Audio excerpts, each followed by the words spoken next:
incredible, it's been quite a lot of tough, hard work to do those governance meetings with all the postings and stuff like that, but I can count that somewhere we roughly now have between 40 and 60 roles, I guess. And it's still the grants operations circle to go.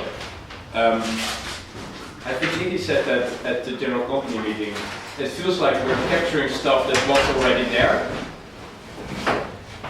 That's very true. And this was tedious, hard work, which is more backward looking.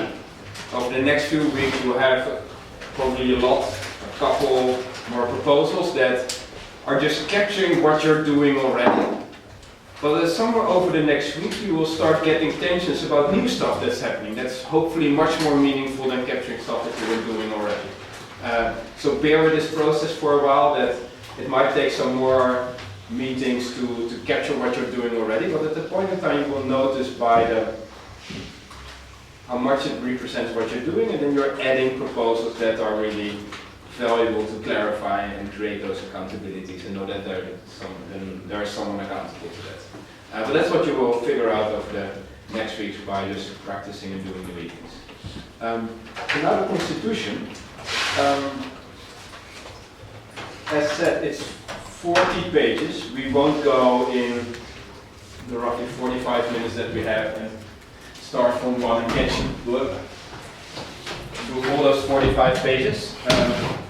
The idea is that we split it up. I'll tell you briefly what's in each of the 5 articles, and then in groups of 2-3 people you will read 2 or 3 pages. Explain those to each other, you have a rough idea what's in there, and then you explain to the whole group what was in there. And in that way, in 45 minutes, you have an understanding of roughly what's in the full Constitution. And there's no way we get through every single detail in 40 pages within 40 minutes. But I want to give you a general view of what kind of stuff is in the Constitution. So that's 5 articles. Let me do that briefly and then we break up in groups. Article 1 is around roles. What you see here on the contents page, I think this page is easy to look at. Sorry, it seems we're short on these. We've got 10 of those. They're like $15 each, so yeah. 10. Did we ever have a soft copy that people can look at? Yeah, I put a link onto Grant. There's a link into Holacracy discussion. It's holacracy.org/constitution. Simple as that. Yeah.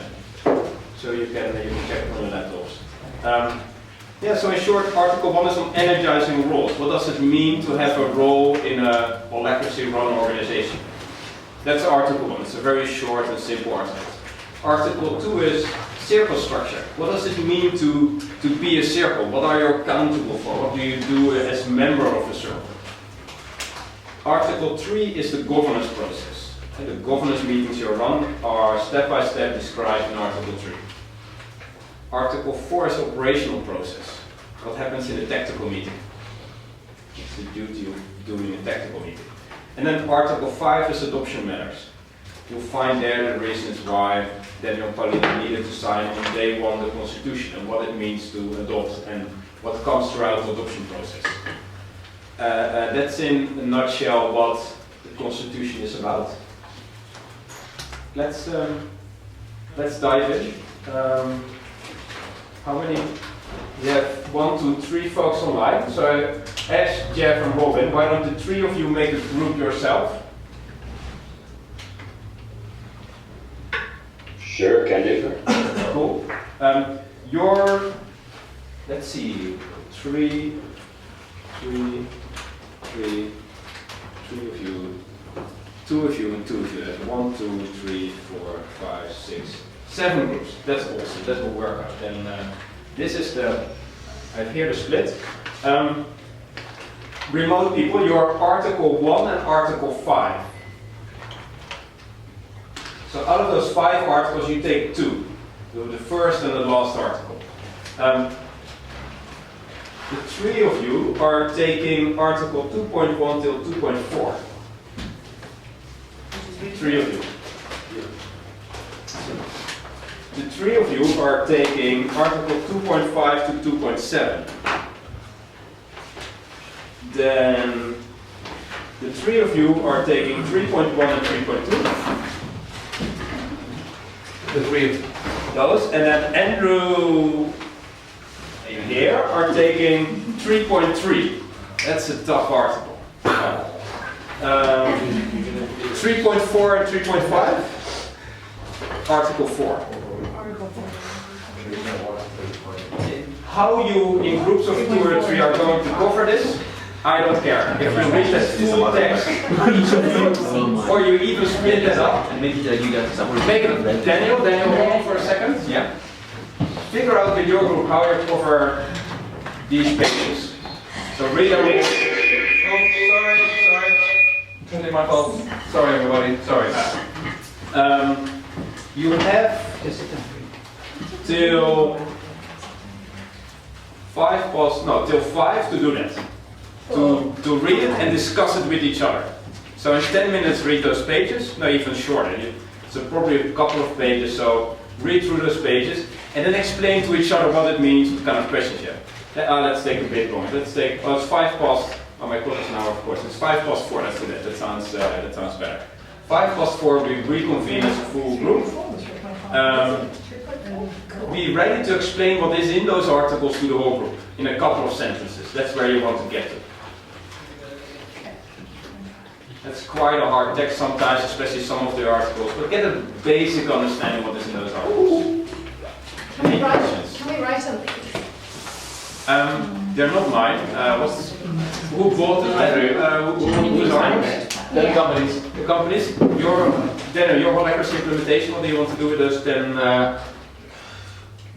With the 10 what? The 10 Can people write on the have a copies? word. Yeah, people can Yeah, write on okay. these. Yeah, they're the company's resource. Use them. Awesome, there you go.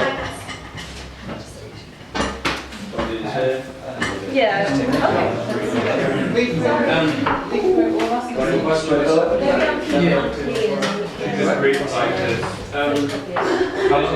can print them on, we can for the PDF, because they come in PDF format like this, so we could get them file bound, or we can just print them up, or we can do it. So if we want to keep one page of And then when we discuss it. Sorry, 3.3. You're reading different bits, and I guess I don't read my heart. yeah, it's on the right. Maybe. So 3.3 is governance meetings.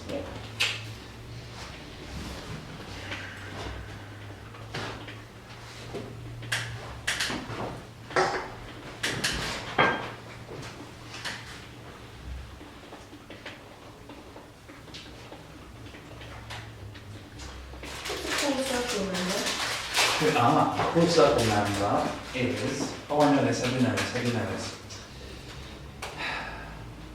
So of course, I mean it's sort of slightly circular reference because a core circle member is anyone who's entitled to attend the core meetings. Just a member of the circle. Yeah, so the point is that when you have one role that is held at the moment by multiple people, only one of those people is a core circle member and is by default invited to the meeting.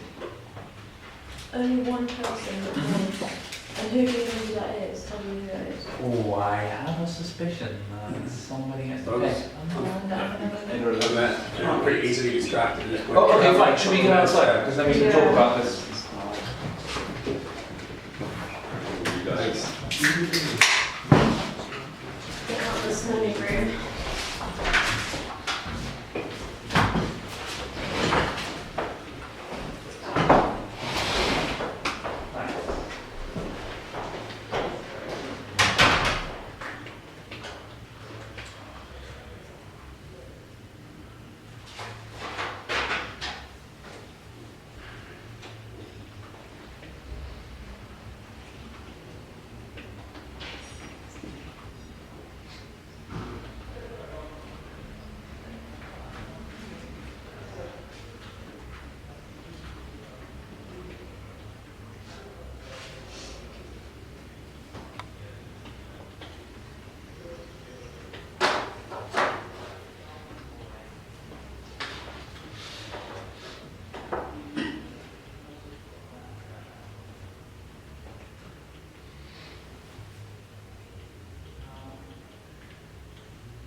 this one.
So you're going to do this as well? Yeah, 2.5. So,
Yeah, I mean,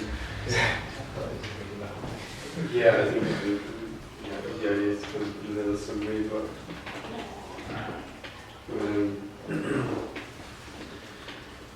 yeah, I mean,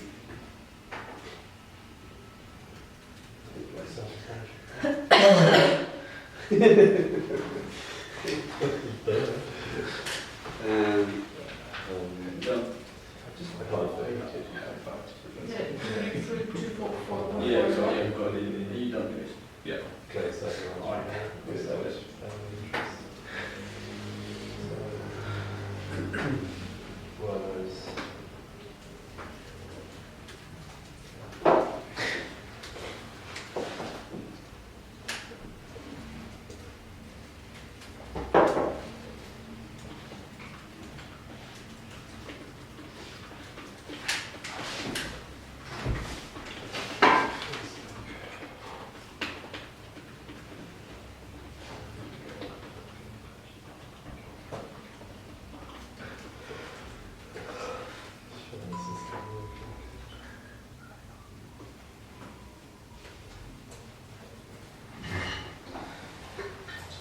Reading this house.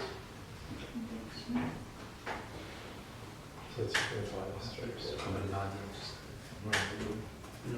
Going out of the room. Company card. Yes.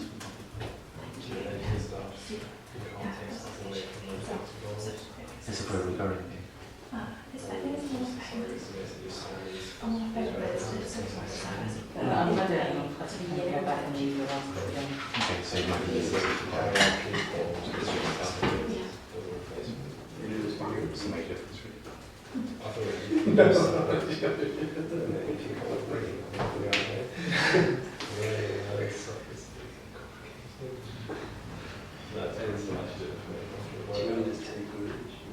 Yeah, should I take my phone? My battery's just dead. Oh, yeah, yeah, you want to do some circles, shape, is that a road? No, mine is. Yeah. You have one there too. Yeah, I know, I've done it. Yeah. Yeah. You're doing. Do you want to go first or You go in order, right? Yeah, sure. Cool. Okay, so my section one is kind of all about I know when we read it. could break down as a paragraph or summarise Okay. all our facts. I'll go a paragraph and then I'll want to discuss and then just one. So basically, you're allowed to interpret the decision how you want. The only time that what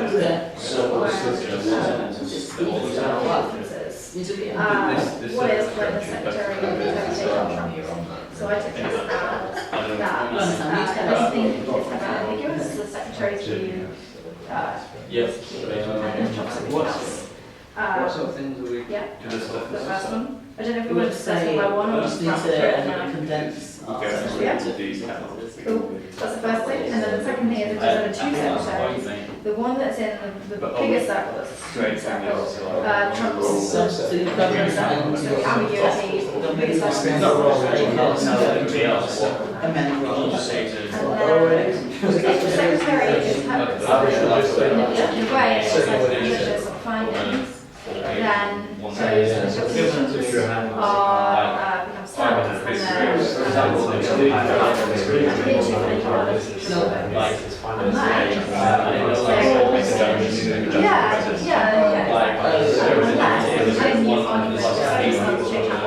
and then and the only thing I have is when I got this last paragraph, and I want to ask you down about this. What is governance? I don't know if I've just been looking at the word. So governance is stuff where you're changing the rules, like the rule structure. That's governance. Has to judge that there is.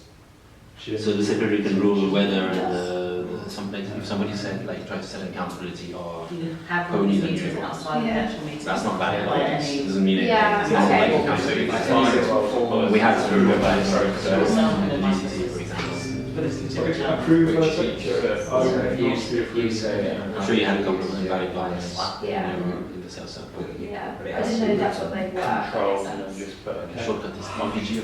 And then the I didn't go with president, the something. Okay. Circles. So sounds like So, yeah, proposal would have. Circles are Yeah. often fine. Okay. Through.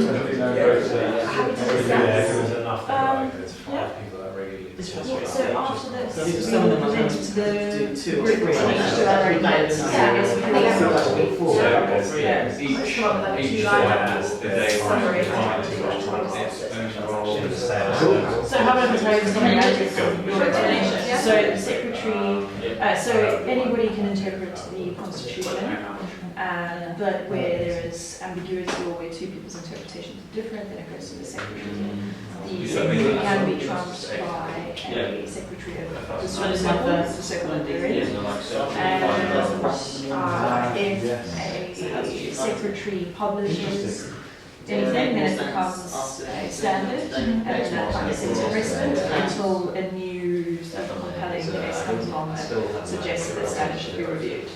Makes more sense. I'm still not Yeah. 100% convinced by it. At least at the Yeah, I start. think I called How we're going to work. Yeah. But how often they work. So if there's an argument about whether something is I think there'll be a lot of that. governance, the secretary should rule on it. Okay, so just Yeah. I like Yeah. the ways that it's done. Okay, yeah, so this is interpreting, and this is deciding whether something's valid. I don't understand why not everybody wants to be secretary. I mean, it's like the ultimate petty. Yeah, well, And what words mean. You better organize. I'm not yet standing because Koen was being secretary of GCC and I was like correcting his mistakes and stuff. So I was like, oh, it sounds like you run to be secretary. So I was like, Yeah. I'm happy with that. I get to define what words mean. I like it. So signing up to Cool. school. Yeah, okay, so I did process breakdown. So the process breakdown is where there's a passive behavior that goes against the constitution. The way to phrase that, I think that gets the point across. So there are different ways that it can be declared. So one thing. So in the current circle that things are happening in, the facilitator of that circle can declare the process breakdown. Then they can also declare a process breakdown in a sub-circle.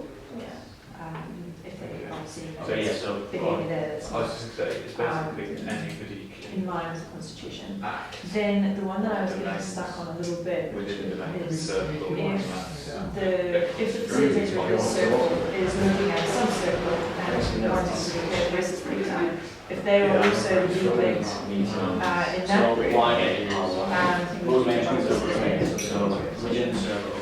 then the facilitator of the super circle can step in and say, I declare the process breakdown. So it doesn't make a great deal of sense, so maybe we can have done You can, like, each circle domain back within the circle, each role within the circle. Process is like how so then restoration. That makes things even more. We should have a circling circle. So okay, so that's how it can be declared. So there are these three points that have been ambiguous, and then we can revisit it that, together. How about right now, actually? Yeah, So- interacting with other people in different roles within the same. The facilitator, because the first one is the facilitator of the circle may declare a process breakdown, and then the refraining specific process proposed for governance. But then also the facilitator of a circle may declare a process breakdown within one of its sub-circles. The problem is going to be to have some enduring outputs within that conflict with the rules. However, if that facilitator is also a sub-circle of the facilitator, then the super circle secretary or red link may also make this declaration. Yeah, so you that's have in terms of red link or secretary. in super So what that means is that if I was, say, I'm Let's facilitator say another 2 minutes. and there's the tax rate circle and it's running rampant, like not following the flow because what happens to be leaving there, I'm going to want to keep it in there. I want it. So then it gives the right to also the staff to go and say like the process is broken down here, rather than just relying on me. So I can facilitate that. So whereas I can't be in this But it's. facilitator and leader inside, and also secretary and representatives. You can't have all these roles at once. Maybe I don't work with anybody. Okay, so that is how the declaration can be made, that there is a breakdown. Then for it to be restored, what happens is basically, so if in this circle process breakdown, then in the super circle, that circle's facilitator then becomes the facilitator in the circle temporarily in order to restore due process.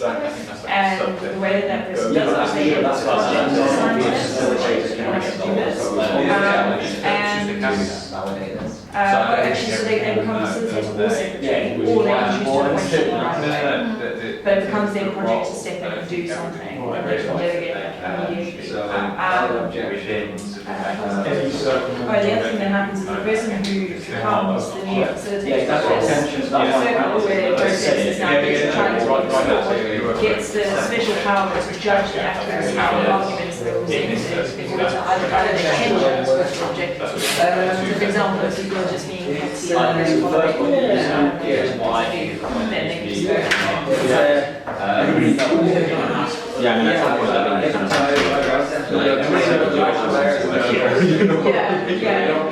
point. Yeah, it sounds like this is a good way to just convey just construction to the same structure. And then there's escalation, which is one of the points of this. So, in social escalation, it doesn't necessarily mean it's also a message breakdown.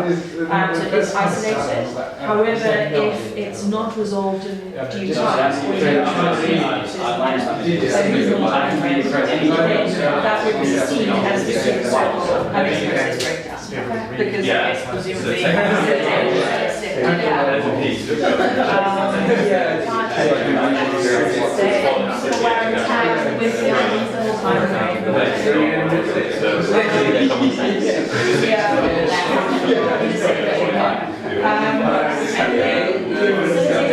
any super circle can also stand and say, right, this isn't happening, so the objection must be I'm going to escalate it. So this circle, this is within this super circle, so we've already seen how that facilitator step in, or they not even can, but they should, and they become a responsibility.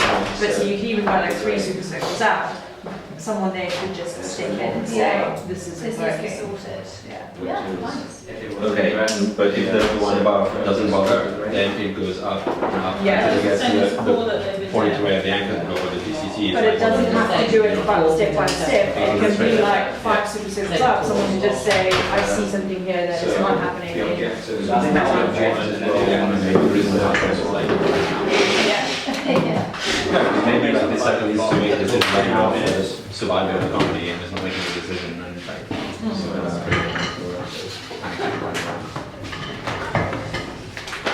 Andrew, when it Hello. starts, can you press the button? At the bottom. When it starts? When it starts? Not yet. When we start, you press the button because we still just back one. Okay. It's recording now. Is it? Yeah, there's a red light. Can you stop it and then start again when we start?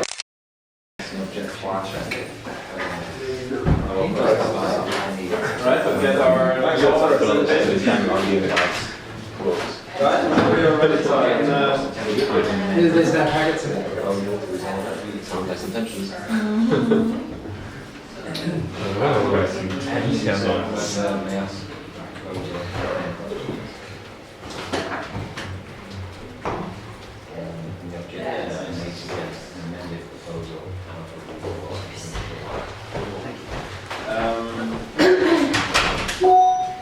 So let's have a couple of sentences from each group, what they've read in the Constitution. So again, the idea is not to drill you on what is legal group. Yeah, so I'll cover section 1.1, Go first. which essentially defines roles to which we as partners can be assigned. Sorry, dropped my microphone. Roles have purposes, which is a goal or continuing purpose. They have domain and authority, which are essentially executive authority over a sphere, I guess, of autonomy, things you control and can do. And they have accountabilities, which are essentially the expectations of the broader company of that role. Over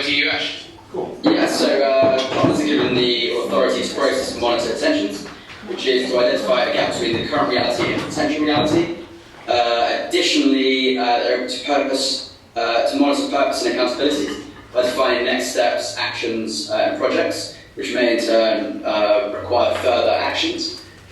Also, they monitor projects, defining next actions as you go, and tracking all of the above and executing in what you believe would have the most value to the company. Over to Robin. That sounds done on one, I think. This was, I think we had 1.2 here, right? So now we're moving to 1.3. I essentially covered that wrapped up in 1.1. I defined authority and domains as well. Ah, cool. All right. Then 1.4. Or was it whole article? We covered as well. Yeah, we covered the whole article between us. Okay, awesome. Any questions to this group about what Article 1 is about? What did you find the most interesting thing in the entirety of this article? I think that means nothing. Crickets. No, I mean, it's pretty straightforward. I'd have trouble pointing at anything as being, particularly stand out. Okay then. Interesting. Cool. Article 2.1. I think we're moving around the group, right? It's us. Yeah. Yeah. So what's in there? So Article 2 is circle structure. So I'm just going to read what. Yeah, the summary that you put. So circles define their own roles and policies through the governance process. And anyone in the circle can carry out an aspect of. How can I not read my own mind? Anyone in the circle can carry out an aspect of a role as long as it aligns with like the wider circle purpose. Unless that's explicitly stated, unless it's explicitly stated somewhere that they can't do that. I thought that was important. I also thought it was important that there are core circle members, and that's defined by base membership, which is filling a defined role in the circle, being the lead link, or the rep link, or a cross link. And there are certain exclusions around core circle members. So when more than one person fills a role, for example, if we take for example the CM role, which is filled by more than one of us, you could exclude 7 out of 8 of those people and have that role be represented in the core circle by one person. And you can also have roles excluded from the core circle group if it's a minor allocation, so if their role is deemed minor. But then, if there's a tension around that, it needs to be processed by the lead link. Correct. I had that once. It doesn't. Not many circles use that base membership versus minor membership. But I once had in Weird. It's totally, I totally don't get it. Like, on what basis do you figure out whether somebody's activities are insignificant enough to not include them? So here is an example when it happened. A sales circle, new business circle they were called. They created a photographer role, making photographs about the work they did, stuff like that. It was relevant for the sales material. That took that person 15 minutes a week to then be responsible also to come to meetings for 1.5 hours a week. It's kind of new usage. He said, I make photographs, that's all I care about. They really wanted that one person to be there. They said, okay, it's a minor allocation, here's the role, make photographs when we need it, and don't bother about the rest. Awesome.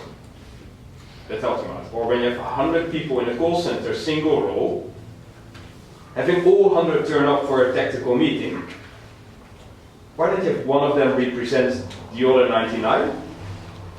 Have a great meeting, and you can have 100 people in a single role. So for that kind of instances, you might use it, but for the rest, if you have attention at too many people at the meeting, or you feel bored being at the meeting, ask to be excluded.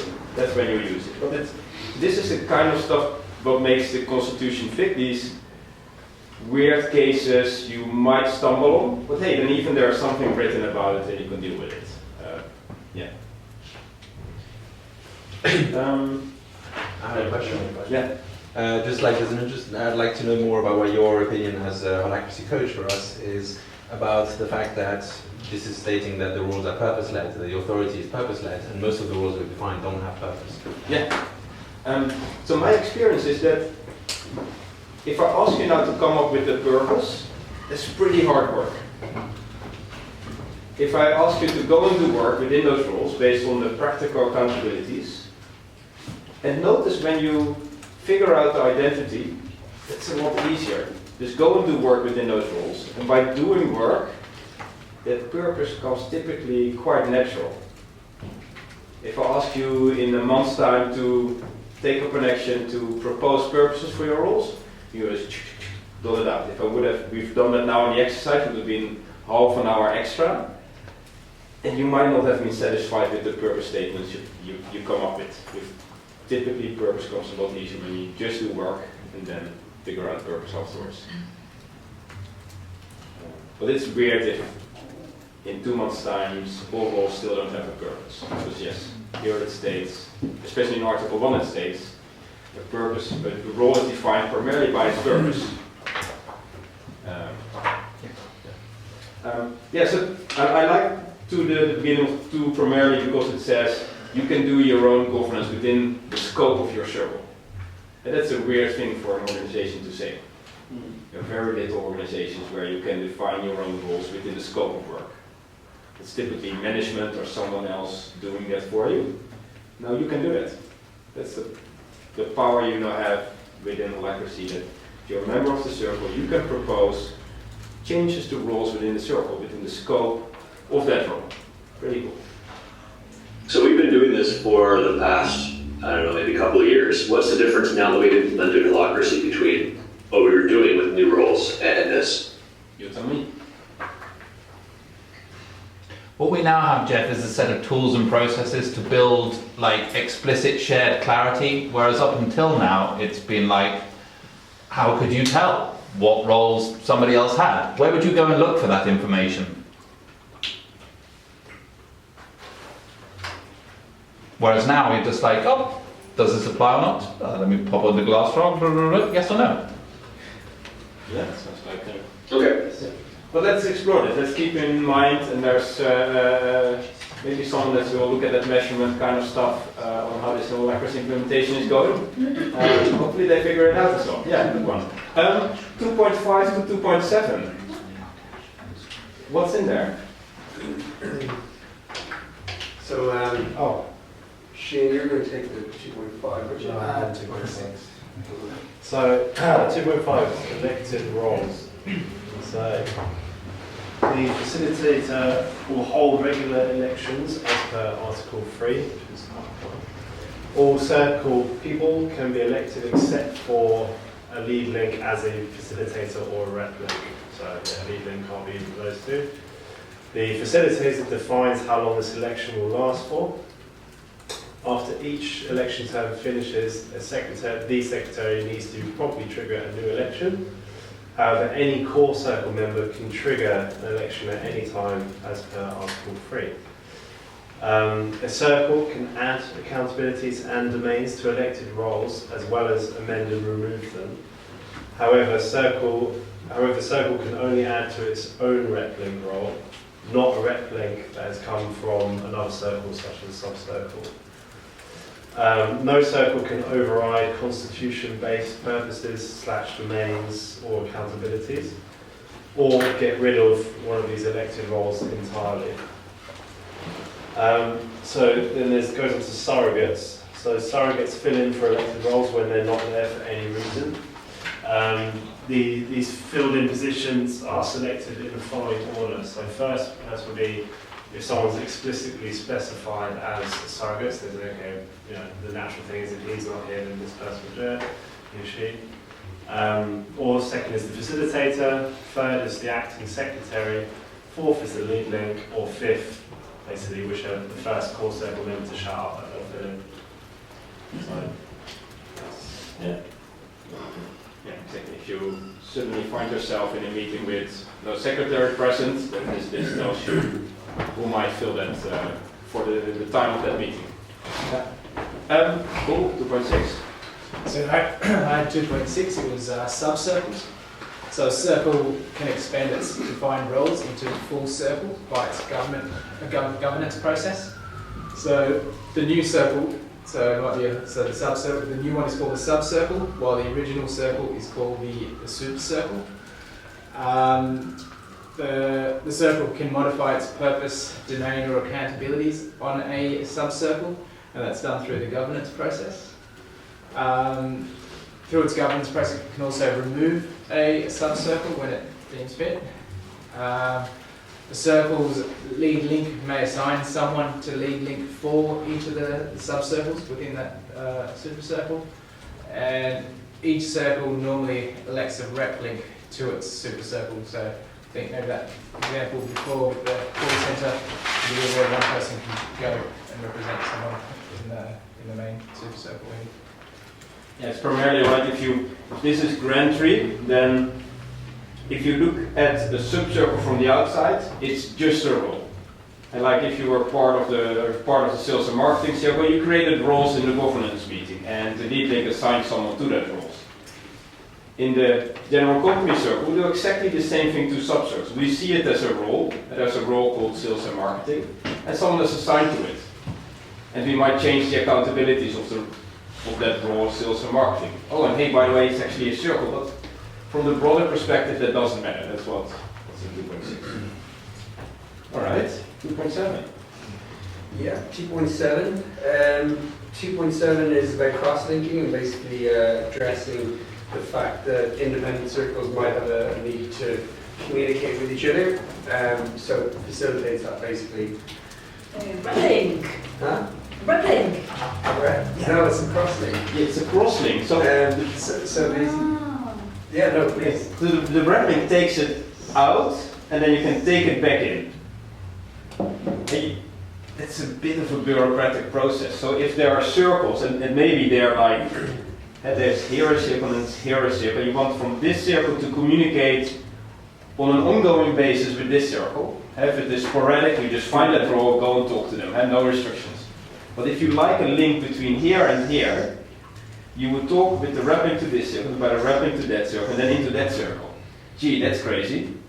So a cross-link creates a link between those two circles. You create a role that can be present in both meetings and carry work across. A cross-link. That sounds quite good for sales tax credits. Yeah, for example. Yeah.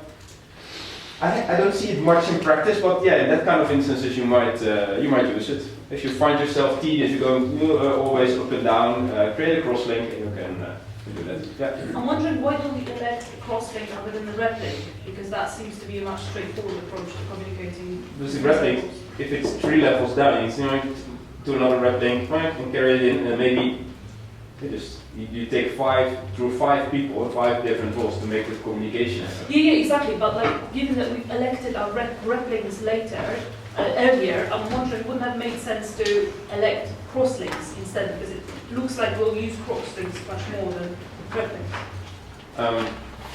Until we don't have cross links yet. But as soon as there's a tension that the communication is not happening directly between roles, then you might create a cross link. Most of my clients don't create crosslinks in the first 3 months because they find other roles, you find roles directly, and only when you need to have a representative of that circle in your meetings, then you would create that crosslink. Because mostly in operational, you find that other role, you do your stuff, you don't need a crosslink for that. But let's see when there's a tension about the communication between circles, and we bring it up. Let's experiment with it. That's Article 2. Go to Article 3, 3.1 and 3.2. Yeah, so that's to do with governance process, currently before the governance meeting. The governance process has the power to define, amend or remove roles, subcircles and policies. Anyone within the circle can make a proposal. This does not have to be within meetings and can be in any written format as long as it's okayed by the secretary. The facilitator must judge whether a proposal is valid by assessing whether it resolves or reduces the tension proposed by the proposer, done through a variety of different questions. Any circle member can object to the proposal as long as their objections are valid. The objection/tension must meet all the following criteria. The tension was not addressed, the circle purpose will degrade. If the tension must not already exist in the circle. The objection triggered by is triggered by presently known facts, not future facts or fake news. The objector's role would be affected by the proposal as well. And when an objection to a proposal is raised, the facilitator's job is to test must test the objection basically by the proposer. The objector must then attempt to find an amendment to the proposal. A circle member can ask clarifying questions about that proposal, and the objector may offer a proposal and have reasons why there's better. That's it. This is one of the tougher articles in the Constitution, in the text and in the wording and how they link stuff together, right? A lot of it you find back on the back of the governance card, right? The testing objections is right there.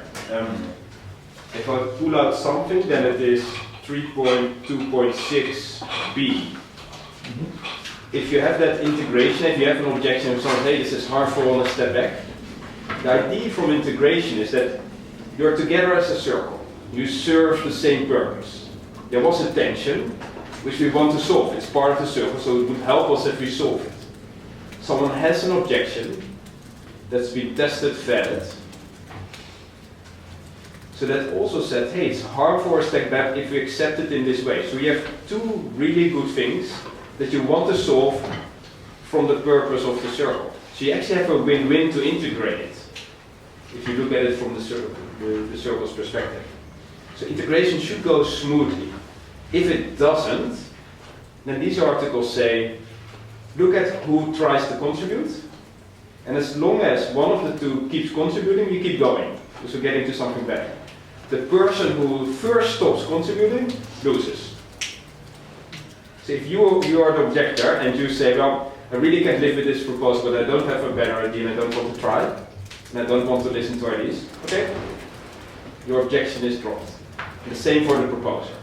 So in that way, the Constitution tries to get you to come to better solutions, and if you don't, you cannot stall the process. You cannot say, I don't have a better idea, but I don't want this.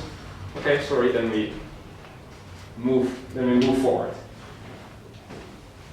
So these, it's kind of lengthy articles, but all it says is, guys, keep on contributing because we're here with a shared purpose. Let's solve it. And if you don't want to, okay, sorry, we're going to move on.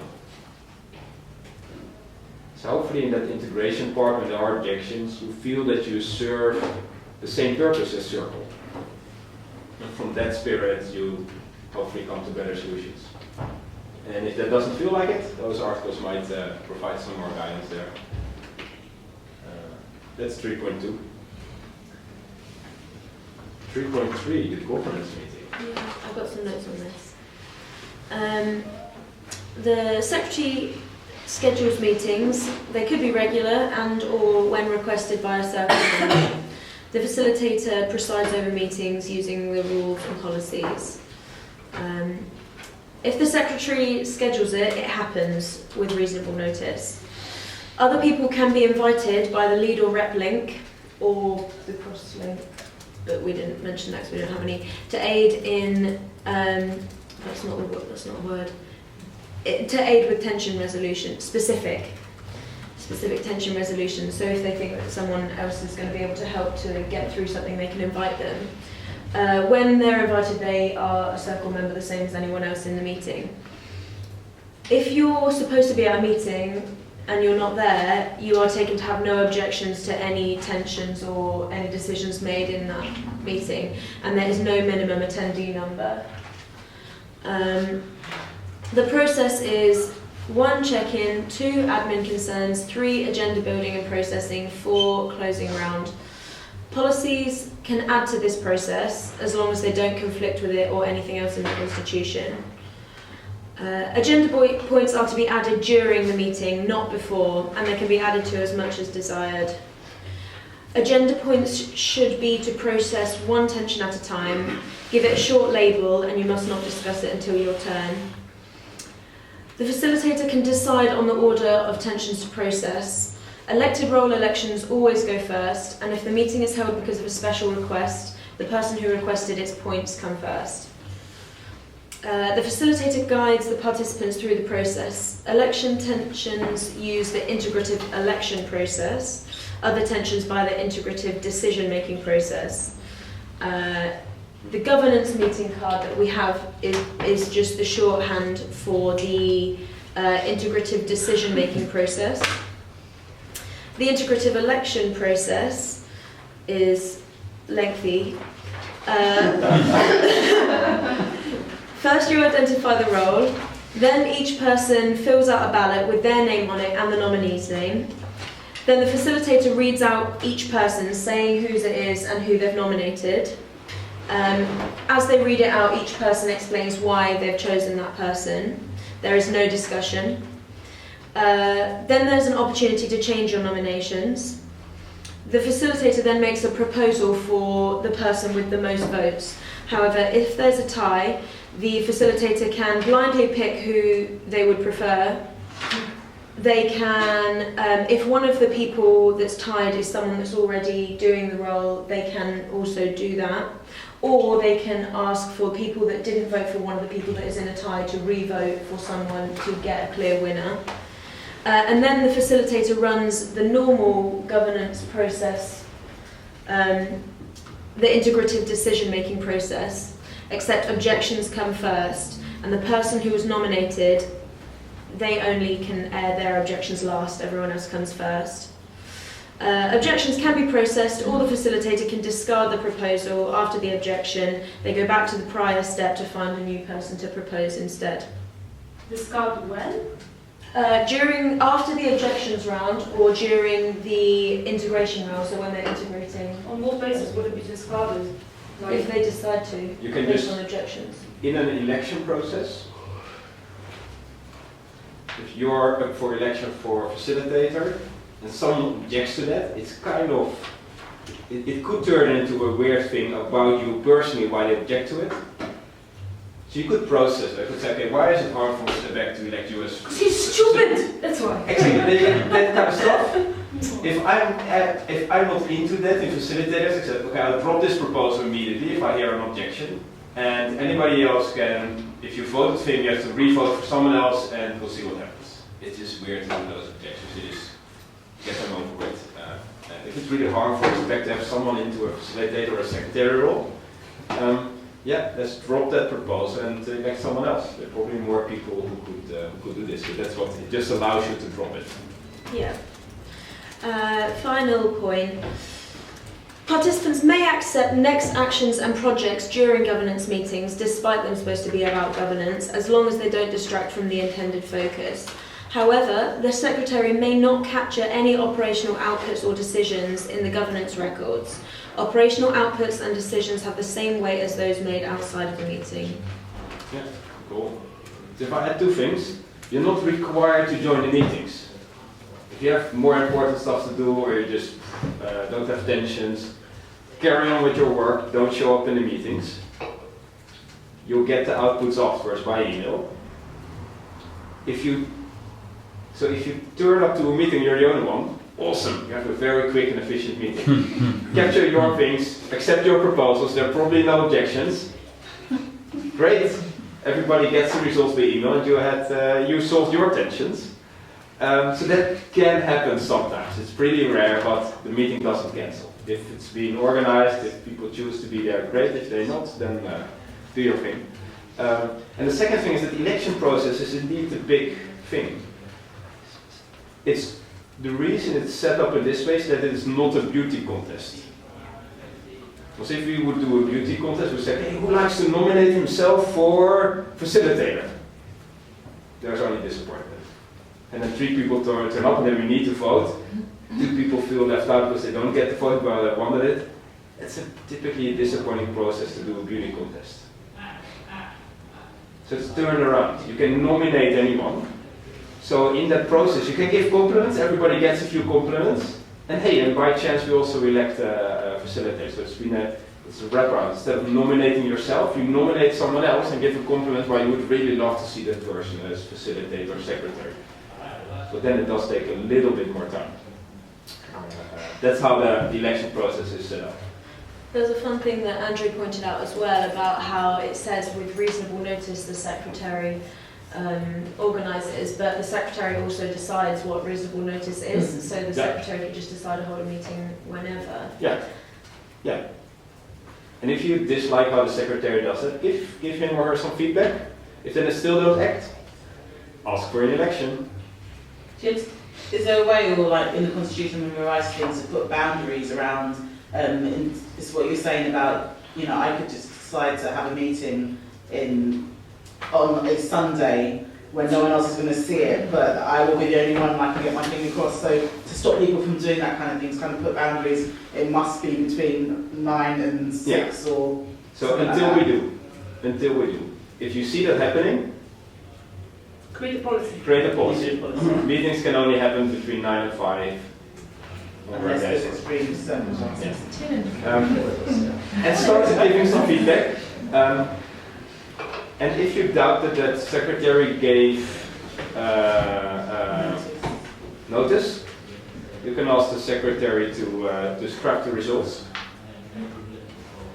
Or you declare a process breakdown. I think we're getting to that shortly what that means, because then the process fails. So you can ask somebody to step in for you as a facilitator. Yeah. You can make that idea. Yeah. And one more thing, you mentioned that you can circulate your proposal via email, and there's a way to do it in Glassfrog. So there is a way to have it read before the meeting. That seems to. That's with premium, right? It is with premium, but it's. It seems to kind of disagree with what Daisy said about proposals can only be created in the meeting. Yeah, so who read that article? So my understanding of this is that the Constitution allows for governance proposals to be processed outside of the governance meeting. Yeah. And I think from what the person who read the clause out earlier was if the secretary approves the process for doing that. So yeah, the premium version of Glassfrog provides a specific way for doing that. Otherwise, we set up a Slack channel and you can put in a proposal there. And there's a process for handling that. Like if somebody has an objection, that can just be escalated to the next meeting. But if nobody has any objections, you can just process it there and then between meetings. But this clause about they're created in the meeting is because unlike most meetings that happen in companies in the world where you create the agenda beforehand, in Holacracy, you create the agenda on the fly in the meeting on the basis of the tensions that you currently feel. So this is about saying we don't create the agenda beforehand. We don't create a full agenda, but you can prepare your points. Yeah, you can prepare your points. There's a sort of personal scratch pad area on Glassfrog where you can note your tensions and craft proposals. Yes. So we get that governance process outside of the meetings running up as soon as you're used to crafting accountabilities and stuff like that. All right, 3.4 and 3.5. I'm 3.4. So this is about secretaries. The summary is that anyone can interpret the Constitution in their own particular way, but the secretary's interpretation trumps anyone else's if there's any ambiguity. If there's more than one secretary, the one in the super circle above the other circles interpretation trumps the original secretary. Hierarchy of secretaries. If the secretary wishes to publish their interpretation, this must be adhered to as a precedent going forward, unless there is a new argument or a new circumstance that can change.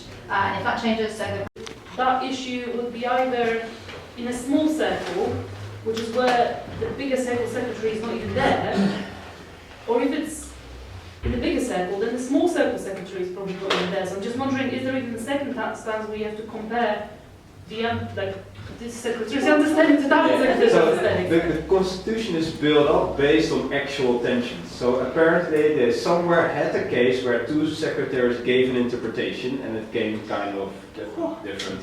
So then they said, well, it kind of makes sense that the super circle secretary's interpretation trumps, let's put it in, and the system doesn't break down anymore. So in that, just to explain this with the diagram, what we've got is Diagram. the secretary of this circle and the secretary of this circle disagree. So this circle secretary has precedence, or This one. So if you have two interpretations, then this one trumps.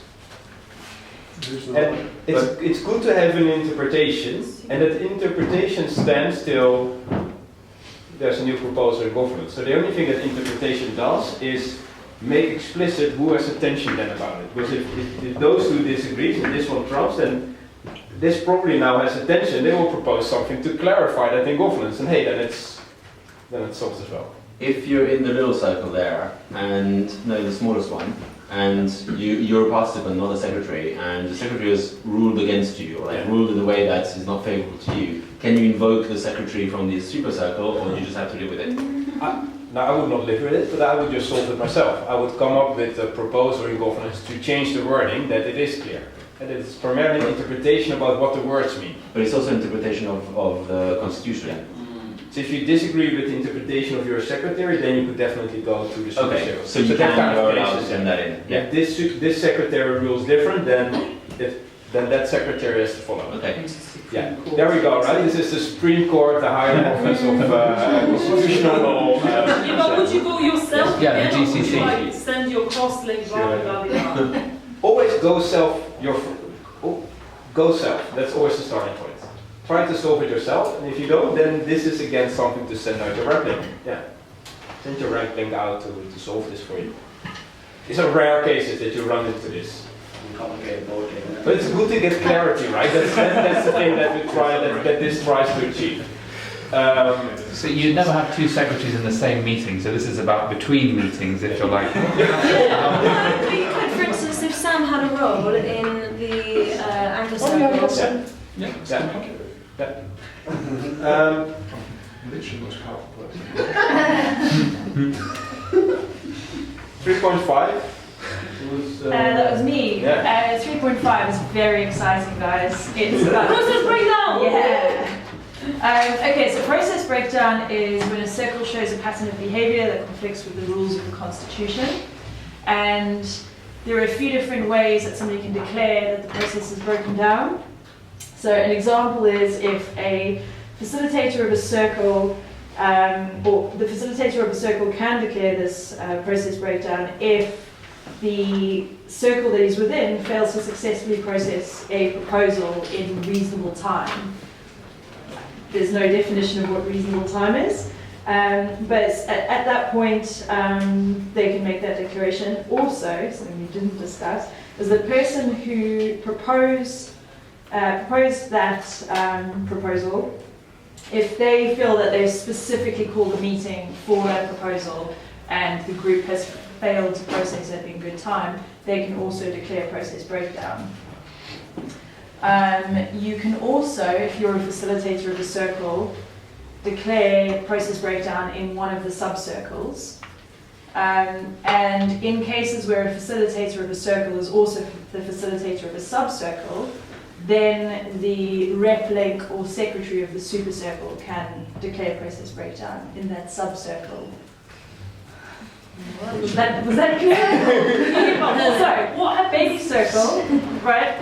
In this circle, this facilitator also is the facilitator of a sub-circle. And in that case, so that you don't have a sort of Robert Mugabe situation, somebody from a super circle, the secretary or rep link, can say, within this sub-circle, there is a process breakdown. Right? Yeah, this says though shall play by the rules. Yes. You can say as a grant operation circle, we haven't done the rules yet, we don't do governance, let the lead link figure this out. Sorry, it's all by the same rules.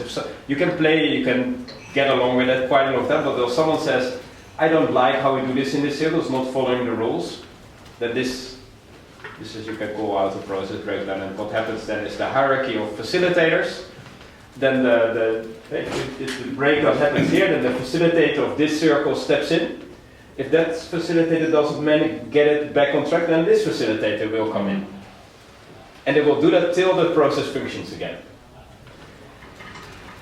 Guys, you will figure it out. You don't need this heavy-handed stuff probably, but yeah, it's there just as a mechanism in case you need it.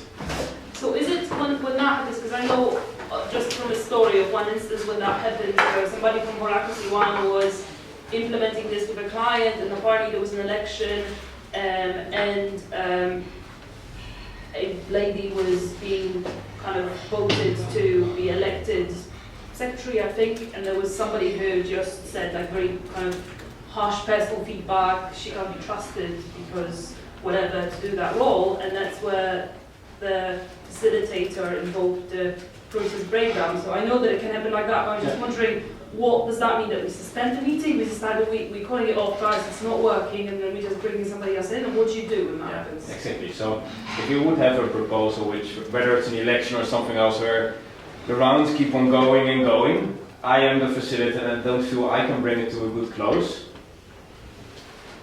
This article allows you to say, I'll bring in this facilitator into my meeting, have that facilitator have a go at neutrally facilitating this process. That's the most practical thing that happens with this article. It just says, I don't feel I can process this as your facilitator, let me call in the army to shoot everybody. Similar to how you can go a circle above the secretary, how can you do that with the facilitator? So if the facilitator is just blind and can't see that they're not dealing with this very well, yeah, you exactly. say, you're not doing this, get it. Yeah, that's exactly my example. If I feel I'm facilitator, if someone else feels, guy, you're sucking as a facilitator, you can elect another facilitator, but you can also call in the super circles facilitator and say, help out, please solve this for us. It doesn't say that anyone can do that though. It says that if a proposer has specially requested a governance meeting to process a proposal and they feel that it hasn't gone properly, like according to the Constitution, then they can make that declaration, or the facilitator of the circle can, but it doesn't say that just anyone can say, this isn't working, I'm calling it. Exactly, and then what you read out, right, is that you have to go through the secretary of the wrapping to call that out. So, yeah. So you know you can find it back in case something like this happens. Take a breath, calm down, read the article, and trust their support on its way. That's the kind of stuff that this happens maybe once a year if you're lucky to experience it or not. But it is there. That's the kind of articles I wanted you to read. Have a view of, hey, this is all written up to be a fully functioning system in the most weird cases that you can come up with. On the 80-20 rule, you probably do with a few pages on how the meetings work and what the role in the circle is, and you get along fine, right? But it's all there if you need it. Let's speed up a little bit. That was 3.5. Article 4. That was me. In a couple of sentences, because this might be the... No, go ahead actually. 4.1 was about the duties of circle members, and it seems like the duties prioritize the Holacracy processes over the actual work. So things like processing inbound messages from fellow circle members takes precedence over execution of next actions. Requested meetings take priority over next actions, and the circle needs take priority over individual goals.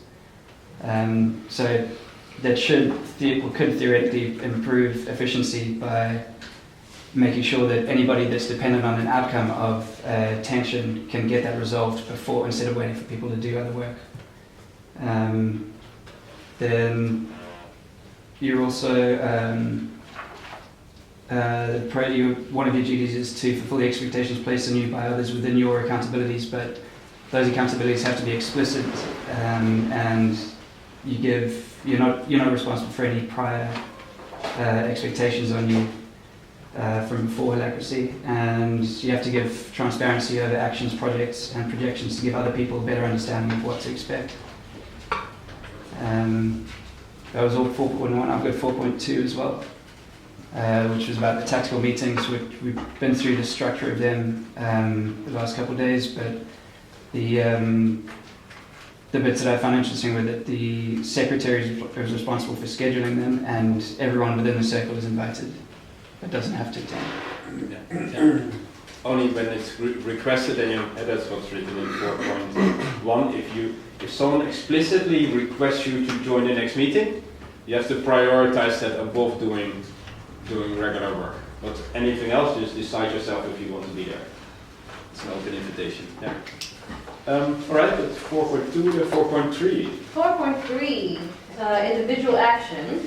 Individual action is basically this whole section is that you can't just do whatever the fuck you want to do, and you must be authorized. Like if you act outside of what you're authorized to do within your roles, or if you want to break the rules of the Constitution, you are taking individual action, and there are 4 conditions that you need to fulfill before you can take this individual action. The gist of it is that the only time you can take an individual action is when it's time sensitive. Otherwise, you should do a governance. You should make a proposal with the governance first. And so the only time you can do it is when you can't delay the action to request permissions. Or to propose the governance change without losing much of its potential value. And you also have to reasonably believe that what you are about to do will resolve or prevent more tension than it is likely to create tension. Your action also can't lead to spending or disposing of resources beyond what you're authorized to do. And it must serve the purpose and accountabilities of some role within the organization or the overall organization. Yeah. It's the rule to break the rules. It's the rule to break the rules, yes. And there are a few conditions. Right, and there are consequences. So if you do end up taking individual action, you are responsible to take any reasonable additional action to resolve tensions created by your individual action. And you have to stop your action if the person who owns the role or the lead link asks you to stop. Individual action shouldn't be recurring. If you have an individual action that is recurring, you need to take it to governance meeting to cover this need. So it primarily says a bit of good citizenship. You can break the rules, you can act outside of your roles, or even breaking the Constitution. But you have to, if it turns out not to be a good idea, you create mess, you solve that mess with your highest priority. You cannot make a mess and then say, oh yeah, someone else is accountable, they actually clean it up. If you decide to break the rules, be a man and clean it up yourself, right? That's primarily what it says. Oh, be a woman. You can do that as well. It's general good citizenship and... Dear sirs. I don't know why we address men more than women there. Yeah. It's one of the most interesting articles, 4.3, the rule to break the rules. And I think we saw that play already a couple of times, right? When we talked about your report, I think we were going to do a CRMer. If you said, well, this actually doesn't fit my role, okay, can you take it up as individual action? Is it valuable for the sale to do it? All right, go and do it outside of your roles. Let's not be bureaucratic, but label it explicitly as individual action. So everybody can see you do this outside of your roles. Great, let's do it. And then probably let's also address it in governance so the next time it is from one of your roles. That's the idea about that it's good to break the rules. So let's do that. Article 5. Right, yeah, that was me. If you thought Nikki's was fun, oh, get ready.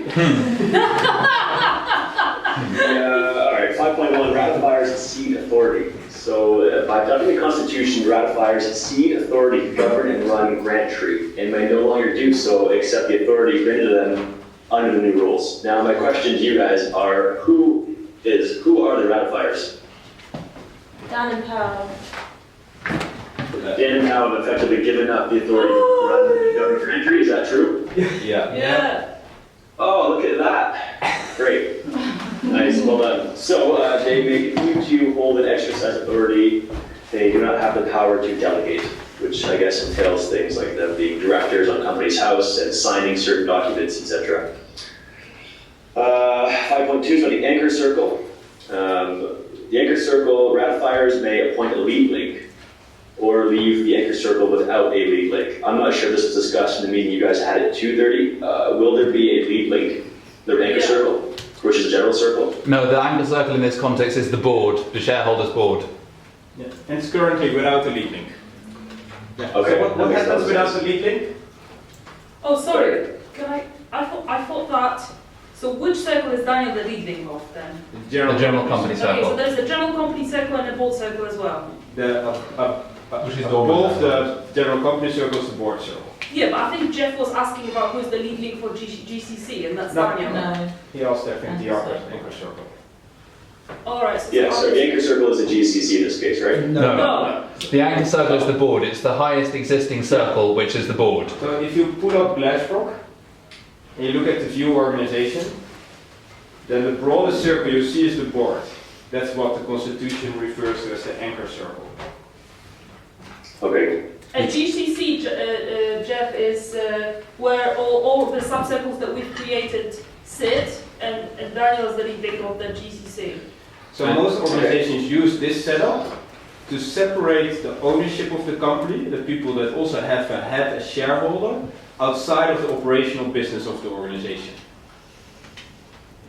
So it's a completely different roles if you step in this room as shareholder than as whatever operational roles you feel. And most companies, even that don't do Holacracy, would have a kind of governance process with a kind of board and something that's separate from the executive directors who are actually running the company.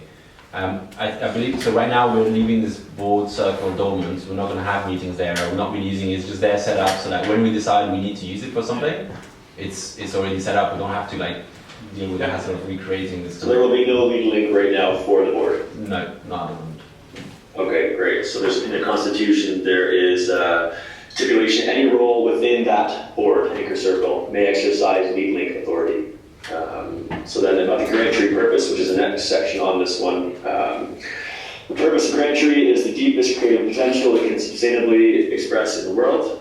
We talked about this for, if you were here 2 years ago, for about 10 months. You could literally bury a child sooner than we figure out the purpose of GrantTree. That's what was about the purpose. Yeah. Right. The anchor circle's lead link inherits accountability by default. So right now, no one actually owns that purpose, or to come up with the purpose if we were planning on changing it. So they capture and update the purpose to express this accountability. The anchor circle, or board in this case, has no super circle. That is the utmost circle that we're going to have on the Constitution. 5.3 initial structure. The lead link of the anchor circle may define initial structure and governance for GrantTree, which I guess doesn't apply right now.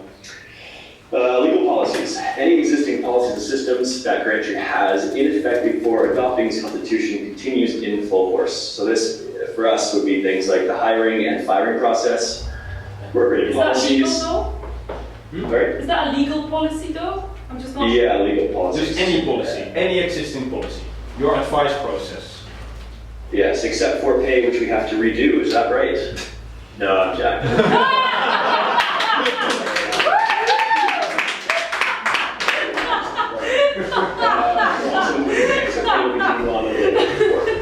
However, legal policies and systems will lose all weight and authority as soon as governance is defined that replaces or contradicts them. They also may not be modified or added to in their legacy form. I'm not exactly sure what that means. Koen, if you wouldn't mind clarifying that.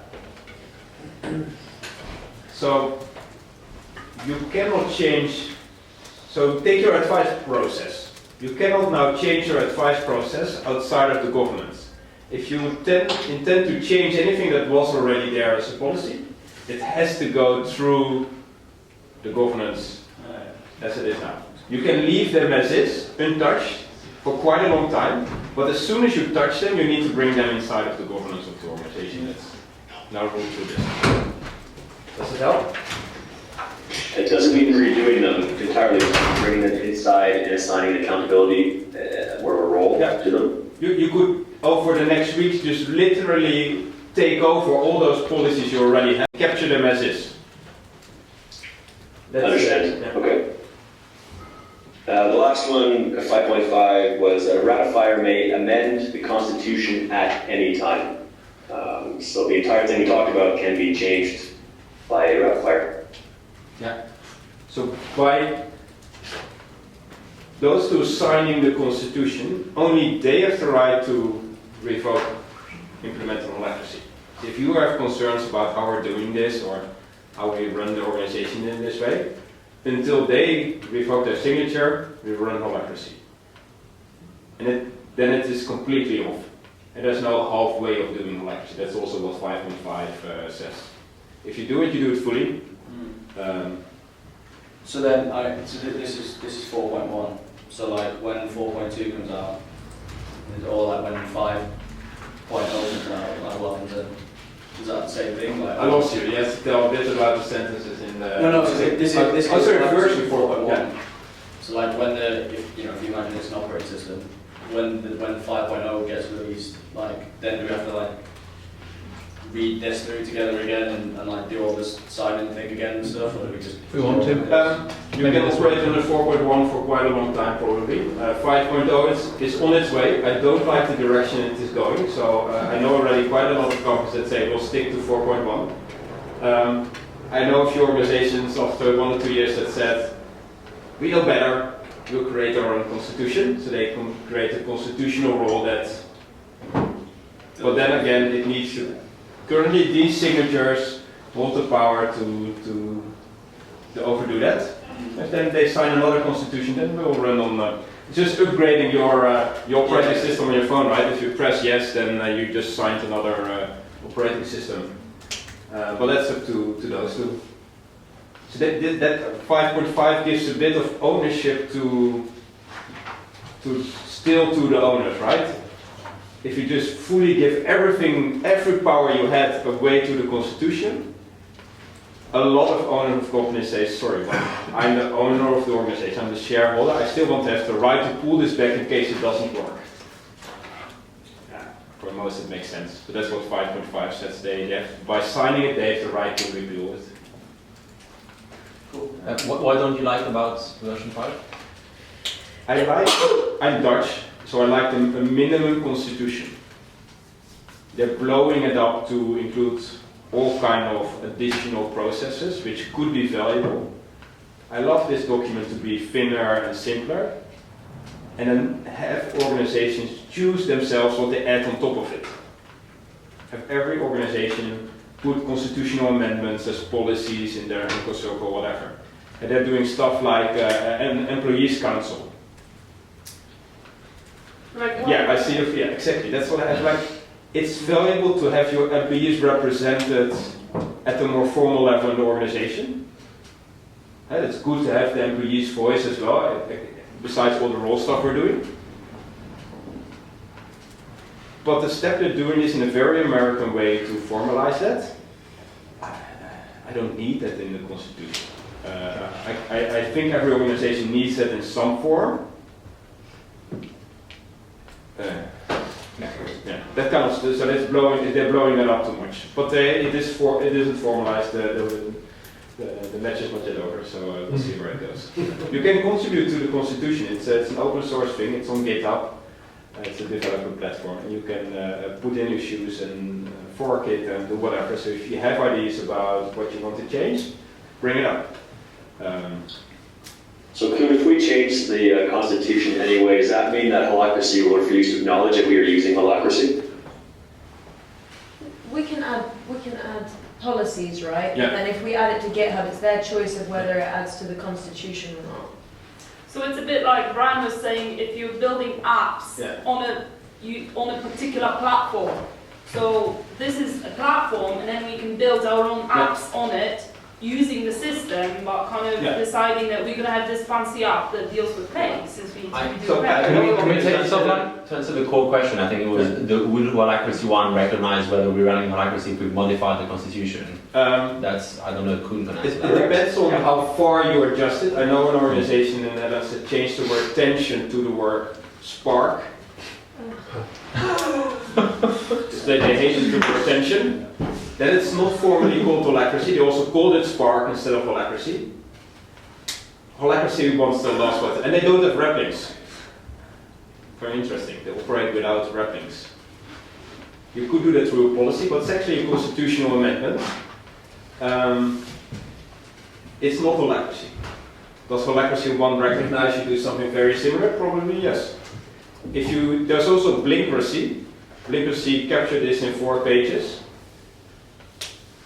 They said... It's Blinkist, right? Yeah. Blinkist using Yeah, they called it Blinkracy. They said we don't do governance. Well, governance is done by the lead link. That broke down within their organization, it didn't work, and Holacracy 1 definitely doesn't recognize it as Holacracy. Because that's hierarchical, right? Yeah. It revokes the right from all of you to contribute to governance directly. Probably if you come up with a constitutional amendment, you're probably so fully behind that you don't care anymore if Holacracy 1 recognizes it or not. Right? Yeah. Call it a treeocracy or tree roots or whatever you would call the foundation of how you organize yourself. But that's interesting stuff. Thanks for bearing with me on the second day, the last hour, to go into something that's almost a legally binding document. And being so passionate about telling what's in there.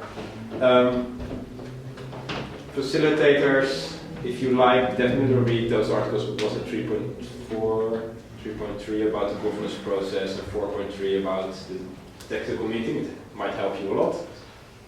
And go for the rest if you like. I typically ask the facilitators to take up 5 projects, read chapter 1, 2, 3, 4, and 5, something like that. And that's good work as in those facilitator and secretary roles. See how you do with it, like it. This should disappear in the background pretty quickly. So right? On that, Koen, like if you could leave us with your kind of key insights on, like, obviously based on your understanding how we operate, how our behavior is likely to change on a day-to-day basis using Holacracy in between meetings, like what we do every day and what to expect. Yeah. I wrote that down. Because meetings is one thing, but like how do you envision our behavior will be now changing and what we should look out for, kind of thing. So firstly, on a full moon, you'll grow like a lot of hair. I already have a lot of hair, Robin. Yeah. Just not showing.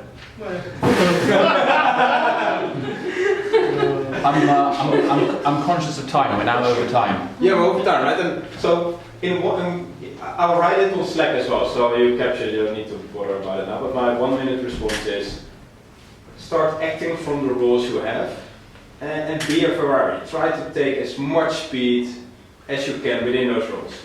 Start making decisions, and keep calm and carry on. Don't drop the ball because hey, I'm not accountable, and let customers suffer from it over the next week. But somewhere in between that, feel how it is to have that authority to act within your roles.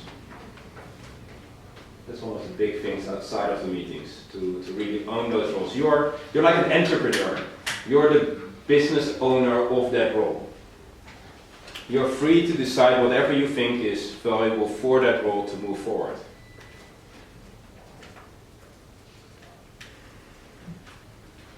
Go with it. Go as fast as you can. See what you will do.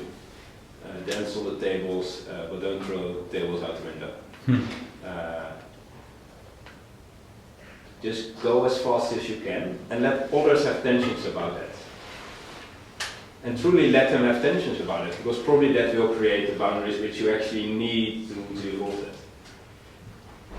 But for the next week, just try to go as fast as possible. Let others tell you what kind of tensions they have about you taking all that direction.